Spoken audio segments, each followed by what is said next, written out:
দুদিনের ছুটিতে কোথায় যাব চলো বেরিয়ে পড়ি দীঘা ট্রিপের উদ্দেশ্যে। এক টুসকিতেই এখন বাজে ঘড়িতে প্রায় 6:30। বেরিয়ে পড়লাম গাড়িতে উঠেই, কানের ঝুমকো দুলিয়ে দীঘার উদ্দেশ্যে।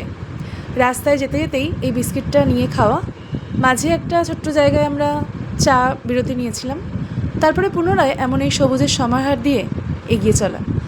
আর এমন সুন্দর রাস্তা দিয়ে যাওয়া, তার মধ্যে কোলাঘাট ব্রিজ, বেশ ভালো লাগছে। দেখতে দেখতে শেরবেঙ্গল হোটেলে আমাদের আজকের প্রাতরাশ। সেখানে এসে দোলনা পেয়ে আমি তো আনন্দে আত্মহারা। তো এখানে আর কি সবাই বসে আছে। দেখো, আমাদের আজকের ব্রেকফাস্টে একটু অন্যভাবে করলাম, ধোসা দিয়ে। ধোসাটা বেশ আমার ভালো লাগে খেতে, সাউথ ইন্ডিয়ান খাবার। আবার পুনরায় গাড়িতে উঠে যাচ্ছি। তবে জানো তো, এই যে মেদিনীপুরের দিকে বেশ গরম, কিন্তু তাই গাড়ির এসিটাও চালিয়ে নিতে হয়েছে। এতক্ষণ ধরে হাওয়া পাচ্ছিলাম, তারপর আবার প্রকৃতির বুকে দিয়ে যেতে যেতে মনে হলো যে একটু এসিটা দরকার, কারণ বেশ গরম লাগছে। তো এসি অন করে দিয়েই গাড়িতে করে আমরা ছুটছি দুরন্ত গতিতে। গাড়িও যাচ্ছে আমাদের সঙ্গে, আমরা সবাই মিলে একসঙ্গে চলেছি দীঘার উদ্দেশ্যে। তারপর রাস্তায় খুব গরম করছিল, তাই দাঁড়িয়ে একটু ডাব খেয়ে নিলাম। আর এখানকার ডাব কিন্তু বেশ ভালো, ভিতরে শ্বাসও ছিল। এই করতে করতেই দেখো চলে এসেছি দীঘাতে। আর এই যে দীঘার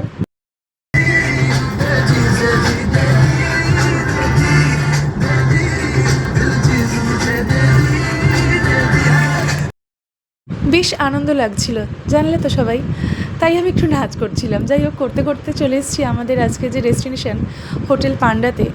এসেই তো বাবা, এই যে গণপতি বাবা, গণদাদাকে দেখেই আমরা রিসেপশানে সমস্ত পেমেন্ট করে চলে এলাম আমাদের রুমের উদ্দেশ্যে। বেশ সুন্দর, কিন্তু অ্যাকোমোডেশন ভীষণ সুন্দর, একদম যাকে বলে 4 স্টার হোটেল আর কি। ভীষণ ভালো, হোটেলের ভিতরটা এত সুন্দর ঝাঁ চকচকে, আর এমন সুন্দর করে গোছানো যে কি বলবো। এই হচ্ছে মা বাপিদের ঘর, ভীষণ সুন্দর। তুমি যে এসেছো এই হোটেলটাতে এসে তোমার কেমন ফিল বলো? হেভি সুন্দর মা, খুব ভালো হয়েছে মা। থ্যাংকু মা, থ্যাংকু। বলো তোমার কেমন লাগছে? হোটেলটা ভালো, বেশ পরিষ্কার পরিচ্ছন্ন আছে।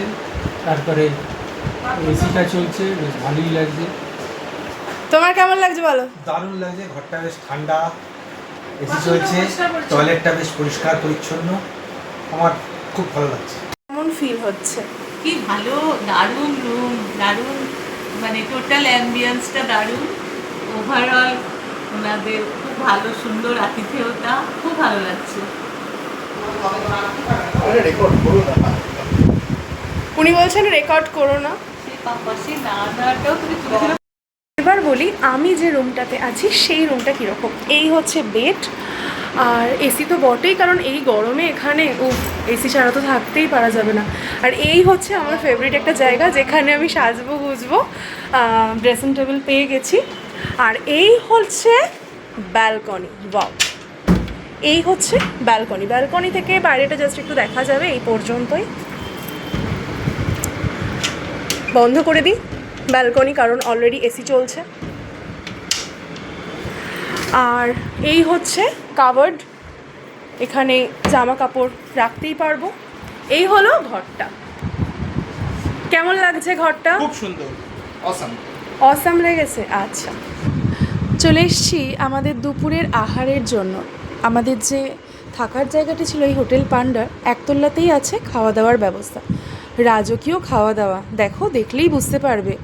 ওরে বাবা, এই দুপুর বেলার এই গরম রোদে এসে একটু ফ্রেশ হয়ে স্নান টান করে এমন সুন্দর গরম গরম খাবার কার না ভালো লাগে।